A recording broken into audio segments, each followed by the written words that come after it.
Join us as we travel around Iceland along the legendary Ring Road in a campervan. We visit geothermal areas, countless waterfalls, and so many scenic spots along the way. Iceland had been on our bucket list for a long time, and it was the perfect place to visit with a toddler. This was a trip for the books. Oh man, I'm soaked. oh, What an experience.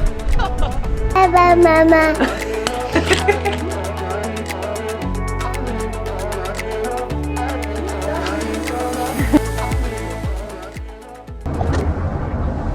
My supposed carry-on bag was deemed too large, so it's gone. what do you think? Oh, change. Did you poo-poo?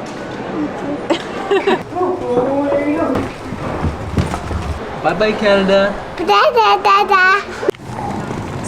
We've made it on the plane and Katie is doing the mandatory wipe down. Does anyone not do this? Every surface must be wiped before Levi can touch. Levi and I both. He's going to have zero immunity. Yeah, you didn't sleep at all. No. Do you want to go to sleep? No.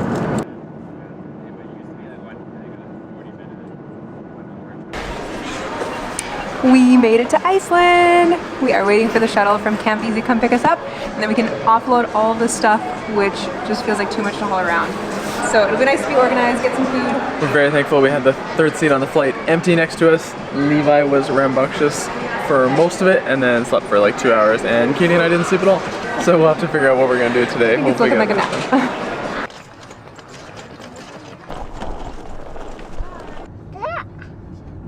We're at the CampEasy office.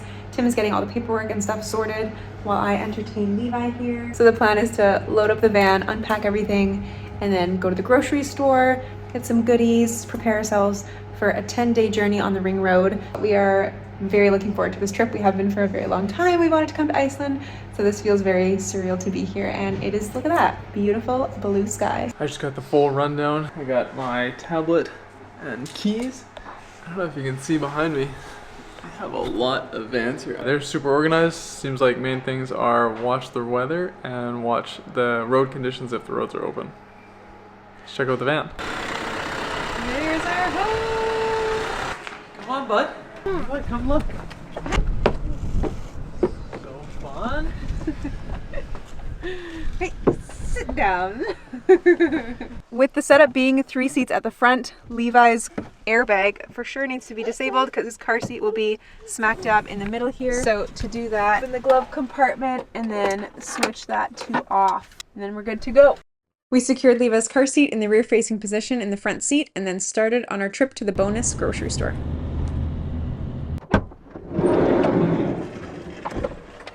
The big shop. What's this? $240 of groceries in Iceland. We stocked up on items like eggs, meat, frozen vegetables, frozen fruits, and of course, our new main food group for the next 10 days, icy Skyr yogurt.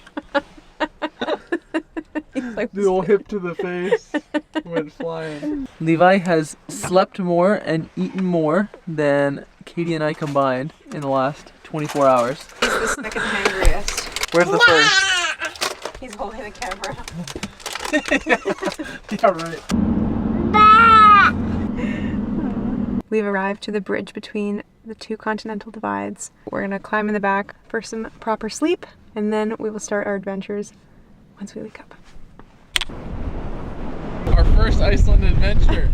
As you can see, it was insanely windy, which would be a good indicator of what the next 10 days would hold. Nevertheless, it was a very neat short stop to have a peek at the rift between the Eurasian and North American continental plates. Overall, it took about 15 minutes to have a look and get back to the van. About 20 minutes down the road, we stopped at this beautiful lighthouse on top of a hill that overlooked the ragged coastline. Mama's fast. These blue skies were stunning, but don't be fooled, it still was quite chilly, probably about 7 degrees Celsius. Another 10-minute drive landed us at this geothermal area, which was extremely active. We're in this geothermal area that's probably 30 minutes outside of Reykjavik, and look how spectacular this is. A rain jacket was a must. Oh, Levi, what do you think? It smells very strongly of eggs.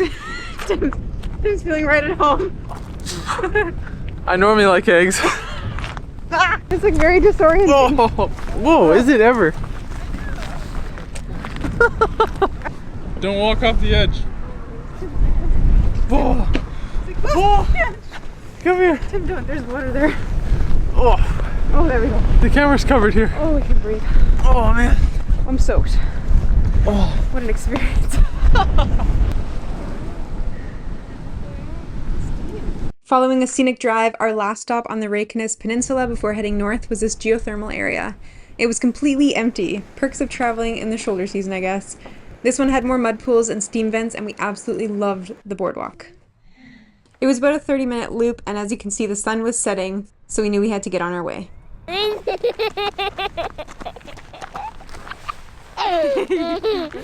heard those signature IKEA meatballs might be the same price in Iceland, so that is dinner for tonight. You say meatball? In case you haven't heard, food in Iceland is super expensive, so this is one way that we saved money on the first day. After dinner, we drove to Thingvellir National Park, where we camped and would begin our adventures the next day. Good morning! Good morning. Levi, did you sleep for 12 hours? No. You did! It was very nice. We might be conquering jet lag. That's the ultimate jet lag strategy, is just don't sleep for like 36 hours and then sleep 12 and you're all caught up. Do you like the yogurt? We are here at Thingvellir National Park, and this was the spot of the first kind of like Viking Parliament law enforcement era. So we're coming up to a spot where they used to hang a lot of people. It's a pretty spot, other than, you know, the history. You can also see the continental divides at this park, and people even go snorkeling in the divide, which is really cool. What we call napping on the go. First Icelandic waterfall. A tiny preview of things to come. Where's our van? A quick 45-minute drive westward took us to our next destination. We are here at Geyser and Stoker Geyser. We just saw Stoker Geyser erupt. Geyser is behind us, from which all other geysers are named. It's the original? It's the original geyser. Oh wow. Now we're on to our first big waterfall. The van. This is Gullfoss, which was a very powerful waterfall. Even in the off-season, it was extremely busy because of its accessibility, so we kept our visit brief. Now this is a serious van.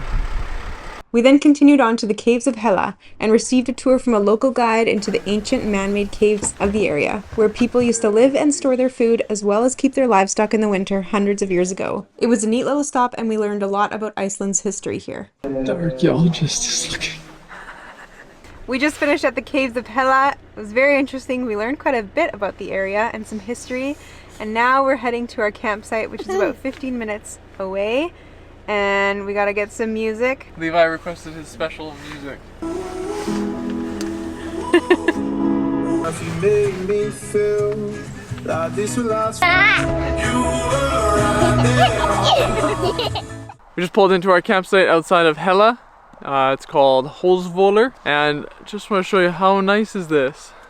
It's so cool how you really don't have to plan anything. You just pull up to these campsites with full amenities. You pay once you get here.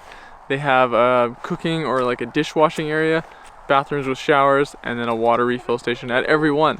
So, and they're all over the place. So you basically just drive for a couple hours. Great campsite for the night. There's really no stress, no worries. And I would say most of our driving here has been like 20 minutes to half an hour between little excursions, and then another half an hour, maybe to an hour to get to the campsite for the night.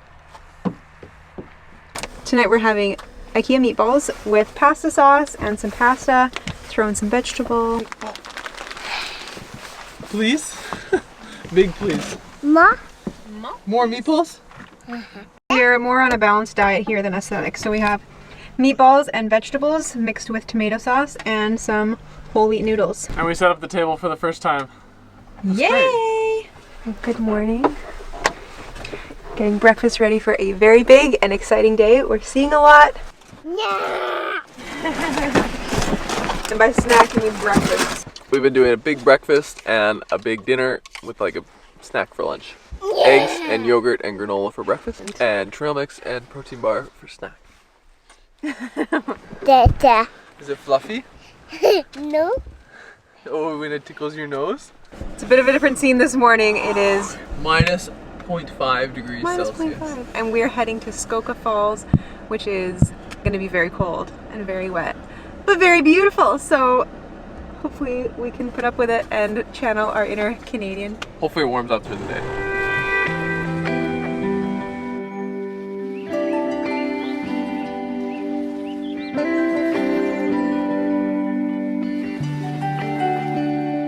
We're here. It's actually called Snaefellsnes Falls. I was calling it Skoka Falls, but that's the next one.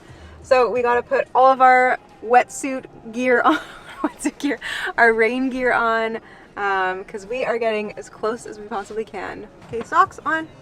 No, And then we got to get your rain suit on. no, no, What? no. Yeah. This walk was super neat because you could go right behind the waterfall. You just have to be careful for some ice at this time of year. But other than that, it was absolutely perfect.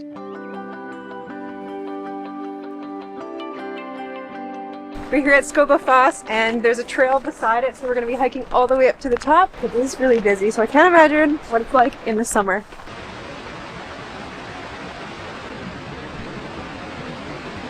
We got the 529 steps up to the top, look out of the waterfall.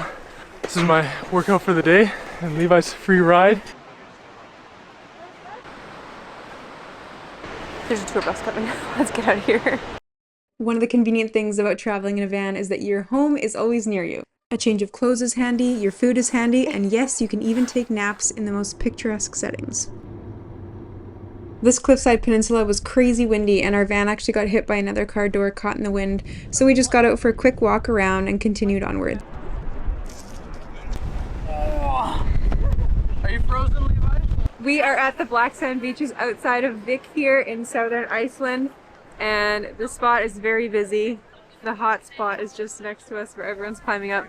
Tim generously offered to boost me up into this area, which is crumbling. So feeling good about that. I don't think it'll fall. This 40-minute hike along Fjords Canyon was one of the highlights of our trip. It is a little bit out of the way, but definitely worth it in my opinion, especially around golden hour. The trail climbs and looks down over the canyon, and there are a couple of waterfalls at the end. Where are we going, Katie? This spot is considered a national monument. It has these lava basalt columns that we're gonna go check out here. There's nobody around and it's close to sunset, so it looks super pretty. The fact that we visited here when the lighting was beautiful and no one was around was a bonus, but I wouldn't recommend stopping here if you're in a huge rush. You'll see those same lava basalt columns at multiple stops on your trip in Iceland. Good morning, little buddy. We had our first shower yesterday in like 4 days. Woohoo! 2 of us enjoyed it. 1 of us, it was chaos. Not so much. We spent the night at this very picturesque campground at the base of a glacier, and this morning we are doing a hike to Svartifoss and passing 3 other waterfalls on the way. It's going to be about 8 kilometers in like 2.5 hours, maybe 2 hours. We'll see. We're bundled up, but it's looking like a nice day. And Levi is very bundled.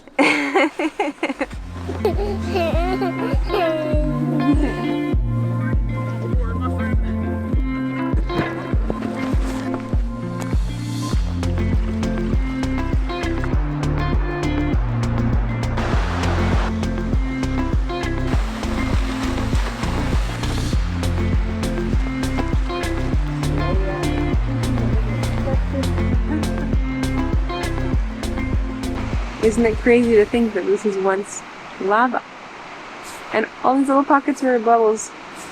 And now it's a rock in my hand. We're about halfway through a 7-kilometer hike in the national park. Very thankful for this nice weather. As you can see, it is October in Iceland and I'm in a t-shirt. There are glaciers all around us. And it flattened out here, so Levi is on his own.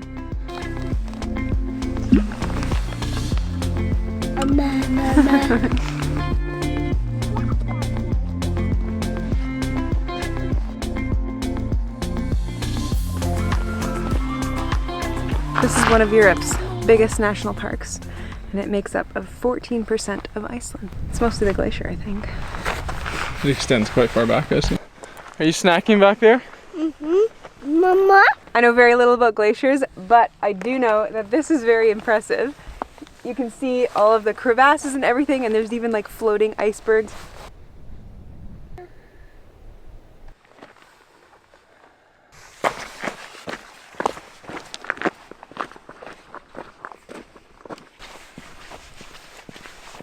What's great about these hikes is that there's usually a bathroom area, and all of the tap water in Iceland is good for drinking, so that takes a lot of the headache and planning out of things.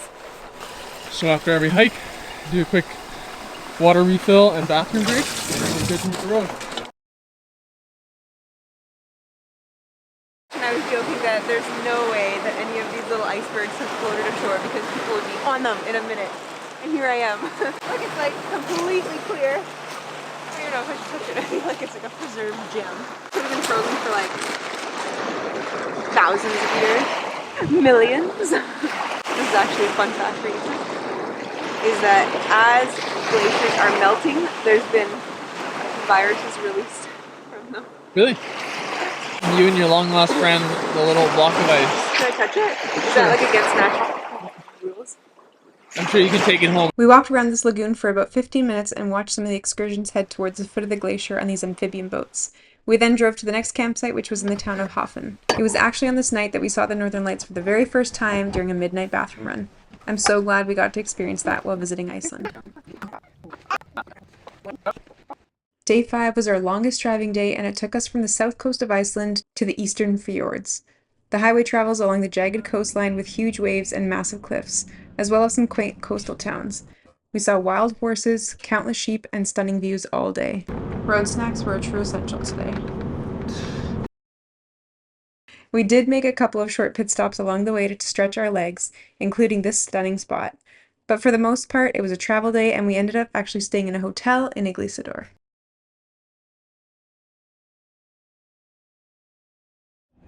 We've had a bit of a rough 24 hours, plus I believe we all have COVID. Levi appears to be over it very quickly. Tim and I still feel quite sick, so we actually ended up getting a hotel. We are just outside of Glaciers. We're going to a coastal town. It's like half an hour away. These roads are very slippery, it looks like, but the van seems to be doing super well. So fingers crossed it stays that way, and also fingers crossed that we start feeling better, because this is pretty rough. Right, little buddy. Snaefellsnes was a picture-perfect town. It is at the foot of several mountains and at the end of a fjord. The buildings are colorful and it was very walkable. I believe the boat to Denmark also departs from here. Big throw. We arrived in town quite early in the day, so most shops were still closed, but I did find a coffee shop to snag a treat. On our way out of town, we stopped at this beautiful series of waterfalls, and the fall colors were in full effect. We arrived at Snaefellsnes Canyon, which is a very picturesque setting. Started on our walk, and we were approached by a lady coming the other direction, saying that a woman had actually just fallen to her death off the canyon's edge and hit her head and fell into the water. They're actually, like, the police and everything got here really fast, search and rescue, and they're all looking for her body because it got swept down the river. Tim is actually on the drone there, trying to help locate it, so hopefully they can retrieve the body and get some closure to the family. It's just really, really sad. All I have is this bump. We stayed the night at a hostel in Madrudalur. We were actually the only ones in the entire hostel, which was perfect because it was dead quiet and super comfortable. We didn't sleep super well, but that was just because we're still not feeling great. The place was awesome. Highly recommend. So now we're going to Dettifoss, which is one of the most powerful waterfalls in Europe. Definitely more setup time with a kiddo. It's -4, but it's not windy, so... It's a not windy. It's not windy, so it's not so bad.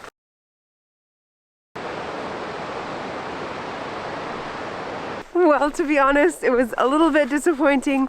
As you can see from the footage, hard to get a good look at it. Part of it because the path was blocked off just from winter conditions, and then the other part is just visibility. But that is the nature of traveling in a shoulder season or closer to the winter. We saw a sign for Selfoss, which is another waterfall around here. So we're doing a quick walk there, and we'll see what that one's looking like. We couldn't get very close to this one either, but it was a nice walk nevertheless, and only about 45 minutes in total. Back to the van to continue driving eastward towards the Maivatn Lake area. We are at our next destination, which is Thingvellir geothermal area. There are many little mud pools and steam pits shooting up from the ground around here.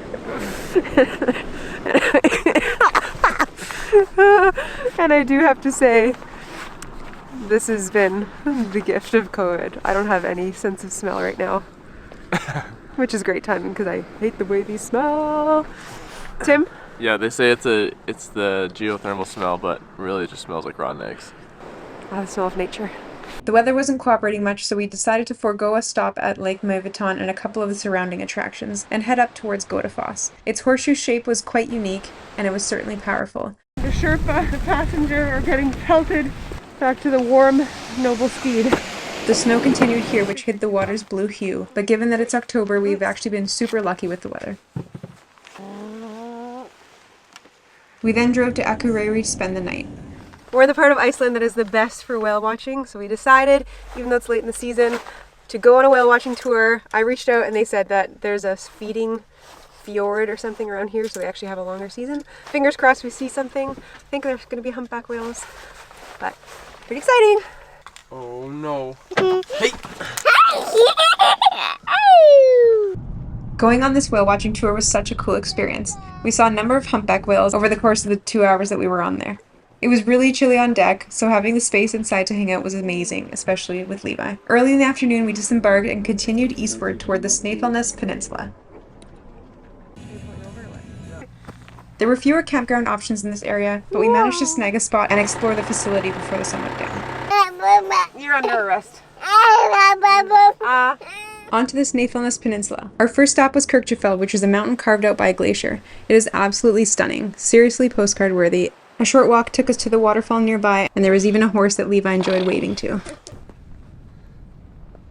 Other stops along the Snaefellsnes Peninsula included Svortaloft Lighthouse, Longranger Cliffs, and a quick peek at Saxholar Crater.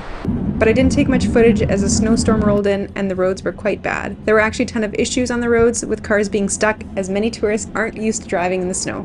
We broke out of there and into beautiful weather as we headed southwards for our final night on Ring Road.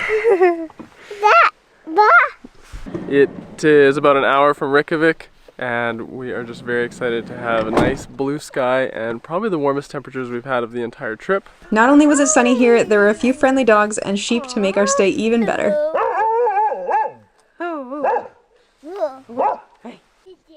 Levi had loved seeing all the animals during our journey, so getting up and close to the sheep was definitely a highlight for him. Where are you going, bud? We want to thank CampEasy for sponsoring this video. They graciously lent us this van, the 4x4 Easy Luxury, for our time here in Iceland. Let's give you a quick tour inside. In the kitchen, we have 2-burner propane stove and a small sink, which folds down and creates more counter space when not in use. And then we've got 2 locking drawers here.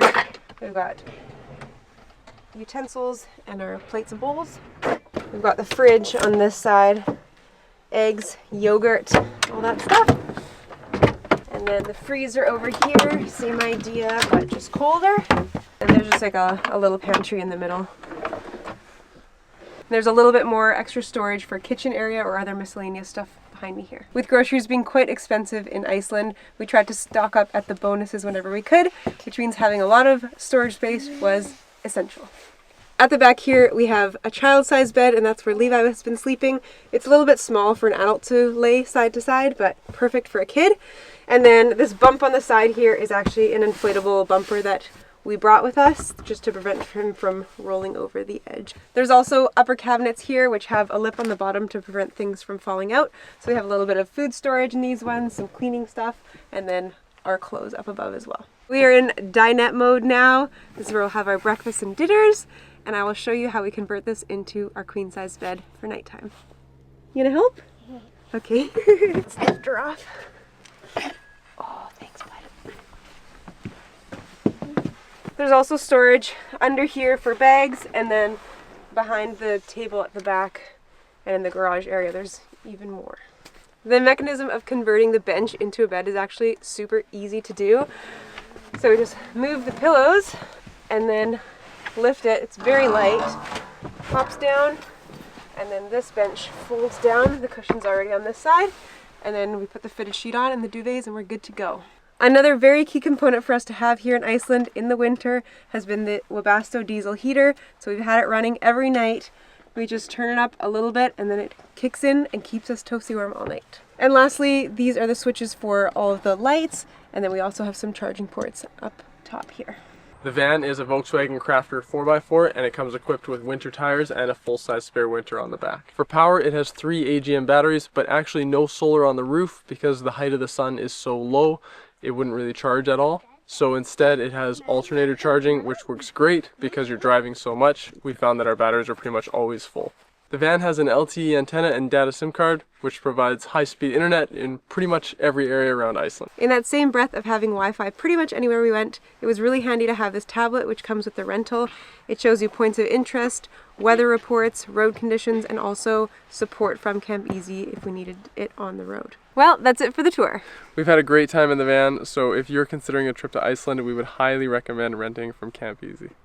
Our final stretch took us into the heart of Reykjavik, where we stopped at the Perlan Museum. I didn't take footage inside of here, but it was a very educational stop where we learned about glaciers, volcanoes, and local animals and plants. There were amphitheater shows and many exhibits. It was perfect, especially with kids.